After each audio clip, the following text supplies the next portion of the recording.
गायब कर दी? नहीं, चेहरा मेरा नहीं, कमल का फूल चेहरा था, कार्यकर्ता का पसीना था और दिग्विजय सिंह जी के कारनामे थे।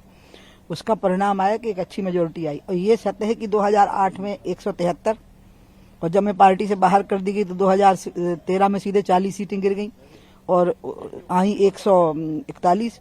और उसके बाद में 2013 में जब मैं वापस आ गई, 2008 में 141 और 2013 में जब वापस आ गई तो फिर बढ़ गई 160।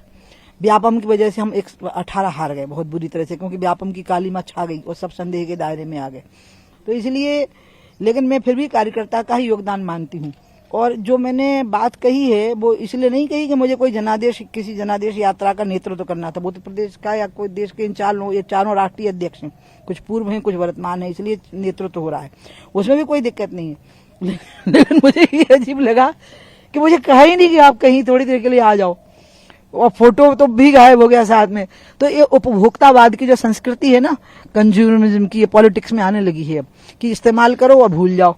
ये मैं भाजपा में तो होने ही नहीं दूंगी। इसलिए मैंने एक जरा सा थोड़ा सा झटका देने के लिए बोल दिया, बिल्कुल प्लानिंग से बोला।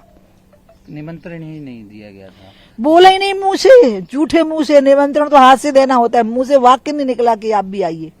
जबकि हर चीज की शुरुआत कई बार हमने देखा है कि जैसे लाडली बहना की शुरुआत हुई थी तो सबसे पहली बहना, वो तो शिवराज जी का मेरा निजी संबंध ऐसा है कि वो मेरा बहुत सम्मान करते हैं, स्नेह रखते हैं, मैं भी उनका बहुत सम्मान, बड़े भाई हैं, पिता जैसे बड़े भाई हैं। क्या मतलब आपको वजह लगती है? क्योंकि ये वजह तो आपको दो लोगों से पूछनी पड़ेगी। जगत प्रकाश नड्डा इसका जवाब दे सकते हैं या अमित शाह जी, और कोई नहीं दे पाएगा। आप इधर के लोगों से पूछेंगे तो वो बोल ही नहीं पाएंगे, उनकी हालत खराब हो जाएगी। तो आपको क्या लगता है क्यों आपको दूर कर दिया गया? नहीं, मुझे दूर नहीं किया उन्होंने, वो यात्रा में बुलाना भूल गए। चुनाव में बुला लेंगे, चुनाव में बुला लेते हैं। अच्छा, अब दोबारा अगर बुलाया, निमंत्रण दिया जाता है या बुलाया जाता है, जब आपने आज बोली, तो क्या आप जाएंगी, जन आशीर्वाद यात्राओं को सम्मिलित होंगी? ना तो वो बुलाने वाले हैं, मेरा ऐसा बोलने के बाद कहाँ बुलाएंगे, और ना मैं जाने वाली हूँ।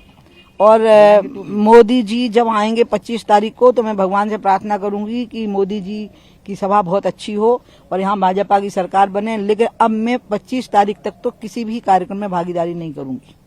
अच्छा, इसके साथ में आपने यहाँ पे अपने कोई कार्यक्रम होंगे तो उसमें जाऊंगी मैं।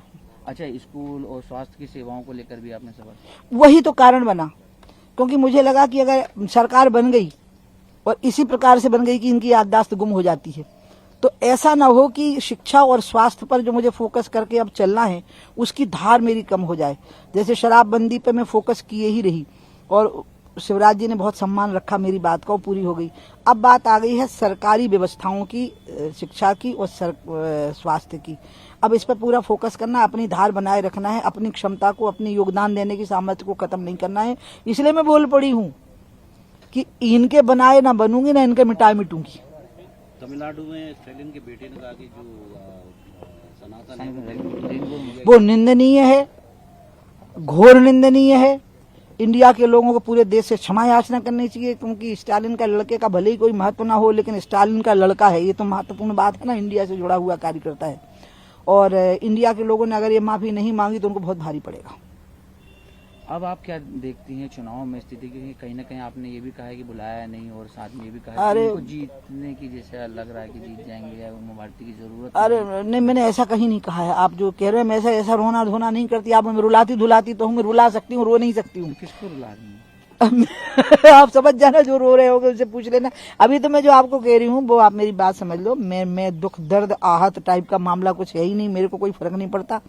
क्योंकि मेरे को एक चीज का फर्क पड़ता है कि मुझे लोगों की नजर में अपनी शक्ति बनाए रखना है, और वो शक्ति मुझे लोगों से ही प्राप्त करना है, और लोगों की ही नजर में उस शक्ति को बनाए रखना है। तो इसलिए जो हालात अगर ऐसे बन गए हैं कि हम भयभीत हैं इस बात के लिए कि हमारी सरकार बनेगी कि नहीं, तो हमें आत्मचिंतन करना चाहिए। कमलनाथ जी बहुत मजबूत नेता अब है नहीं, कांग्रेस में कोई नेता बचा नहीं है, उनका जो हीरा था वो हमारे यहाँ आ गया। फिर भी हमें अगर उनसे डर लगने लगा है तो हम में कहाँ कमी हो गई है, हमारी वो कौन सी चीज है जिसने हमें इतना हमारा मनोबल गिरा दिया है। अन्यथा मुझे लगता है हमारी सरकार बनेगी। क्या बात है साहब ऐसी कि सरकार नहीं बनेगी, प्रचंड मतों से बनेगी। लेकिन एक बात ये भी देखी जा रही है कि कार्यकर्ता नाराज हैं और कई बड़े नेता, और अभी शिवपुरी से एक विधायक है, उन्होंने भी पार्टी छोड़ दे रहे हैं। तो उसको ये जो लोग छोड़ रहे हैं ना, ये हैं ही ऐसे सबके सब, इनके आने जाने से फर्क नहीं पड़ेगा। हाँ, लेकिन एक बात जरूर है कि जो सरकार बनाने की प्रक्रिया हुई 2020 में, तब से लेके आज तक जो भाजपा की स्थितियां बन गई, उसमें कहीं ना कहीं कोई अवमूल्यन ऐसा हो गया भाजपा का लोगों की नजर में, जिससे कि हम भयभीत हो गए हैं, और उसी भय में से ये सारी बातें निकली है कि याददाश्त ही कमजोर हो गई कि भूल गए आपको। निमंत्रण देना मुझे तो नहीं भूले, मुझे कहना भूल गए कि आप आ जाना, यहीं तो बैठे हुए थे रात में एक दिन पहले। बताइए फिर भी इसका तो कहीं ना कहीं ऐसा है ना कि जानते हुए मिलते हुए भी मतलब नहीं, वो जानबूझ के नहीं करते हैं। उपभोक्तावाद हावी हो गया है कि तात्कालिक तौर पर कौन उपयोगी है, बाद में देखेंगे उसको, लेकिन इसमें हम थोड़ा ना अपने अस्तित्व को अंधेरे में जाने देंगे। मतलब उनको ये लगता है कि आपकी उपयोगिता नहीं है। अब ये उनकी जो मानसिक अध्ययन है ना मनोस्थिति का, वो आप करो। नमस्कार, मैं हूं मानक गुप्ता। अगर आपको हमारा ये वीडियो पसंद आया हो तो इसे लाइक और शेयर जरूर करें, और हाँ, हमें सब्सक्राइब और फॉलो करना ना भूलें ताकि आप देश और दुनिया की कोई खबर मिस ना करें।